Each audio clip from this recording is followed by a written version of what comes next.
Going into our first anchorage on Kekova Island. Mama is gonna tie the second line to shore. Because there's a bit of a shower coming. Who knows how much wind we're gonna get. Anyway, that night passed by without any issue, but it was a strange feeling being so close to the rocks, although we were tied up with 2 shorelines and our anchor. You're watching the Dutch sailing family. Last year we quit our job and land life and moved onto our sailing catamaran Roxy, hoping to sail around the world, and we're now in Turkey. In this episode, the story of our dinghy accident, as the dinghy got blown upside down on top of us, with our new outboard engine completely submerged as well.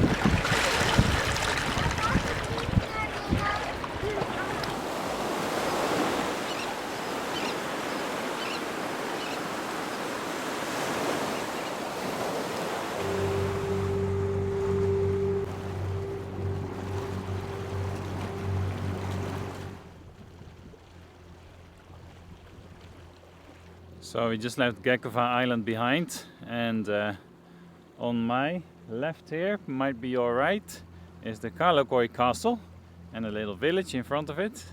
That looks really nice for a visit. And now we're gonna enter this bay through those buoys. Be sheltered for strong winds coming. Lots to see here, Josja. You see? Leuk hè? Cool. Yep.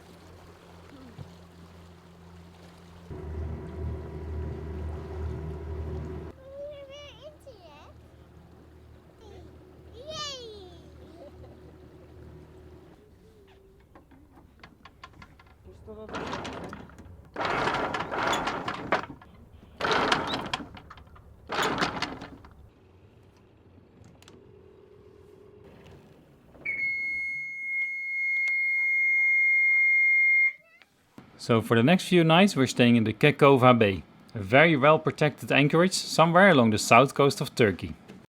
Thunderstorm at anchor. You wanna see? Oh, it's our first one. First thunderstorm at anchor. Do we have to put all our stuff in the microwave now?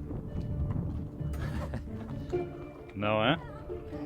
No, it's okay. Oh. Woohoo!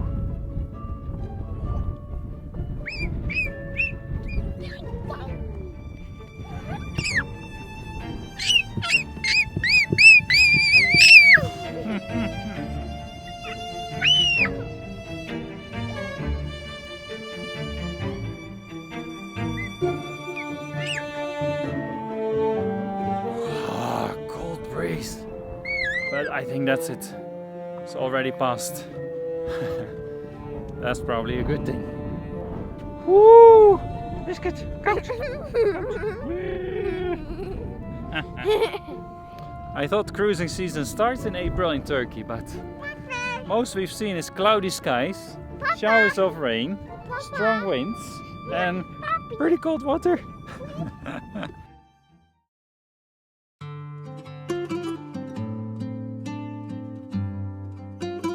The next few days we explored many different spots around the Kekova Bay. We went for nature walks,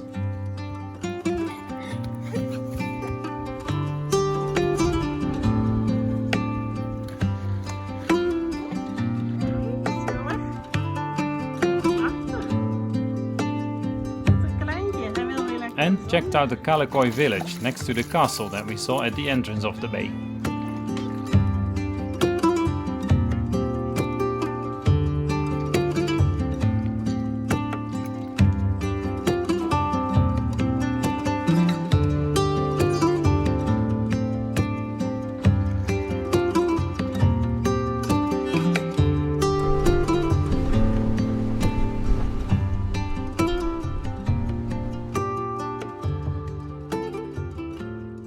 Right, we're leaving Kekova, but just for a couple hours, well, a few hours, call it that, for some shopping, for biscuit mainly. Get to the vet because he got lots of ticks, so I'll get some supplies for him. And we got the dinghy trailing behind us, but I think it's very draggy. We're not going very fast now. Maybe cost us a knot or so. Not a good idea. Might change that now. Other than that, beautiful on the water.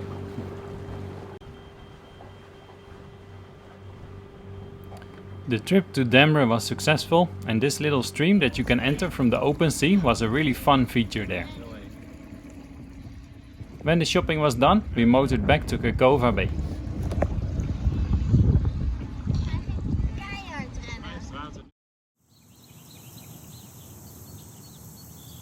Right, day 2 of the grandparents' visit. About to head to a beautiful anchorage, the next one, but regular engine check first. And today we found a lot of oil under this engine, port side.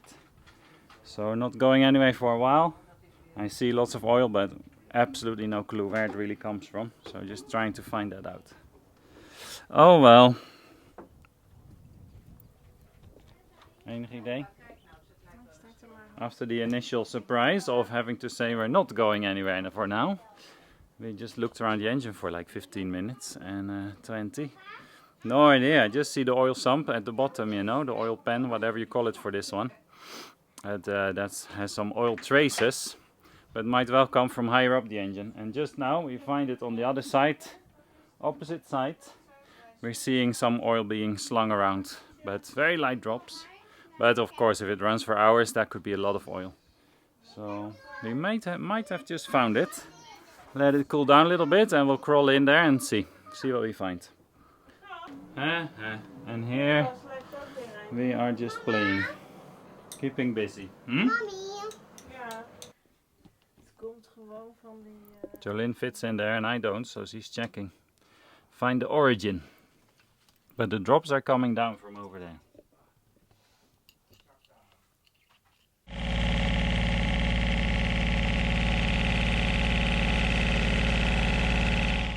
Well, did a lot of research. Seems to be the crankshaft oil seal, I think. With a big thanks to the Facebook group on Yamaha engines. That's been awesome. So many people ready to help immediately. Time for a bit of a break, and then we'll start thinking about solutions. Let's take the dog for an outing. Well, Jolene will take him. See you, Biscuit! Having dealt with the small shock of finding this oil leak and found the cause with the Yamaha Facebook group help, we also figured out which part we needed to replace and what tools were needed to do that. Kas was only a few hours trip away and friends of ours were a great help to get the tool we needed. So we moved to Kas using almost only the other engine and of course the wind to start dealing with the problem there. And so we are leaving Kekova. We're going to Kas right now. And just passing through a narrow channel here, so we're steering through that. And on the left side there's this place they call Aquarium. Some turquoise waters, but it's a little cloudy today. Might not look so turquoise, but still. And we're on one engine, trying to save the other one. It does run, but it's not very happy with its oil. We can probably fix that in Kas. So let's go. Excited to go there.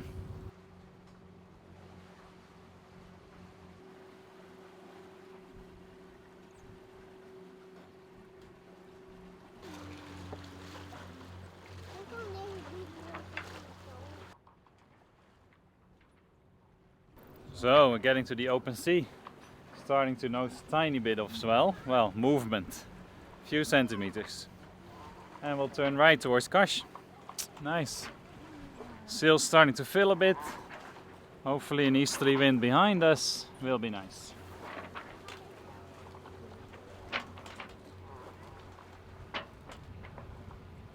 Right, back on the motor. We had to go directly downwind and the winds were a bit confused with the passing shower and the sea as well, so we just dropped the sails, but I think it's calm again, so we might try to raise it again. And sure enough, moments later we were sailing with 15 knots right behind us, nicely on our way to Kas. Right, so we're just rounding the corner in front of Castellorizo and then we'll turn right to Kas itself, following just along the border and around these small islands. And there they are. We've already got the sails, the main sails in the right way. See, nice. So we just have to jibe with the jib. That's it. Perfect.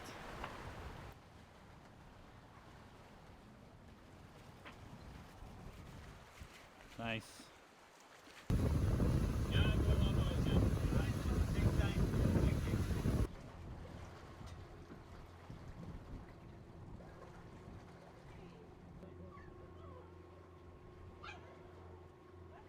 And there we are, arriving into Kas.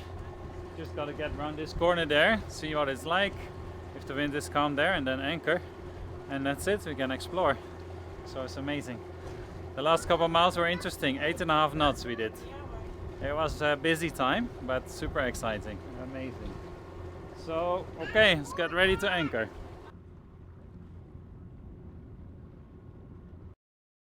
The first night in this bay, just south of Kas, we anchored swinging free, but we wanted to be more secure. So we have just deployed Jolene on the subboard to tie a shoreline, because we want to be on that side of the bay, 2 shorelines, anchor in the middle, to be nice and secure before we head into Kas. So let's try and get that organized. The wind's supposed to be double this afternoon, so we need the boat to be nice and secure. So a nice mission for the morning, just after breakfast. In the distance there, that's where we want to be, in between the first little ramp and a red buoy. We needed all hands to get this sorted, but the end result was nice and comfy.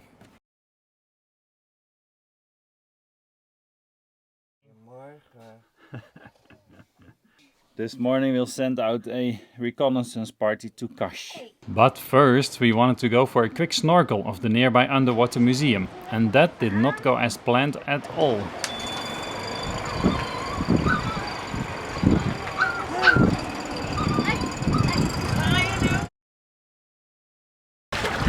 In some crazy gusts of wind from completely variable directions, the dinghy was blown upside down, while Josja was about to get back into it after a brief snorkel. Luckily it did not hit her, but of course it did shock us. We were so relieved Josja was all fine, but then we had to retrieve the dinghy and get it back upright again. Not an easy task. Pas op, tegen de boot. De motor zit tegen de boot. Oké. Ga niet goed en zo? Nee. Plus, would our new 20 horsepower outboard engine ever run again after being completely submerged in seawater?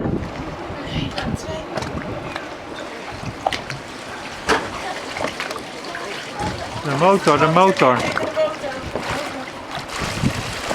weet niet. Jij hem kan houden? Heb je hem? Ja. 1, 2, even missen. 1, 2. Ja, nog even. Ja, daar gaat hij. Ach, ach. Oh, oh, oh, oh. Ja.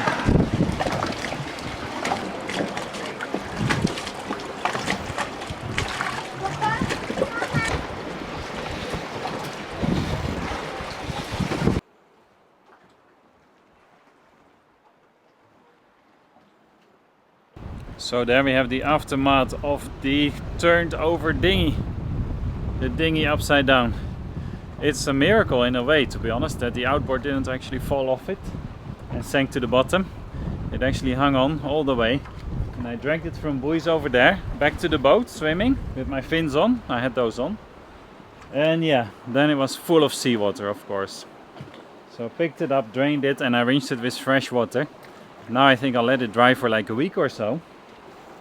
It has lots of electronics, cables and stuff. I don't hold my hopes up, but yeah, and do some more research what I'm supposed to do to get it running again.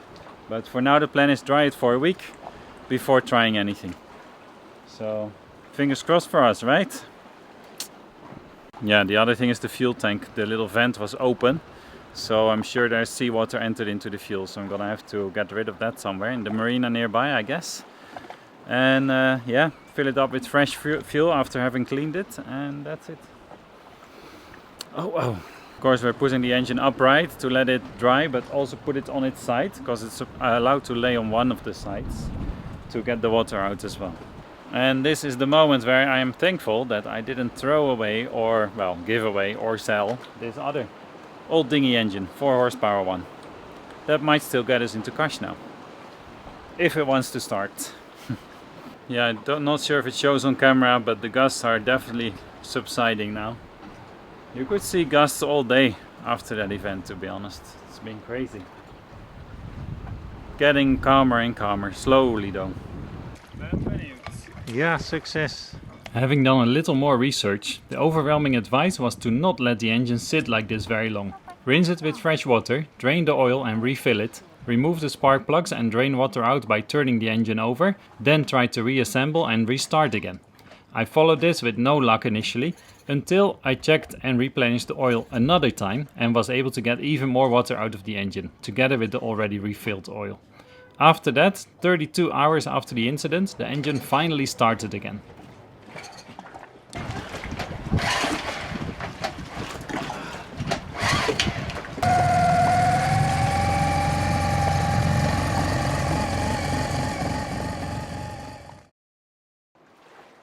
With that bit of success and good luck, things started to look up a bit again.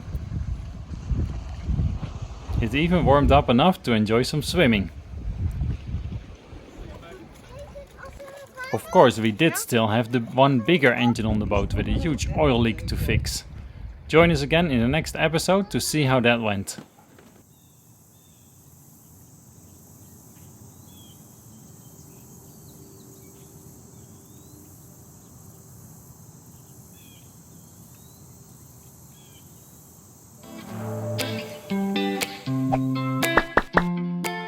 If you are inspired by our videos, leave us a comment below.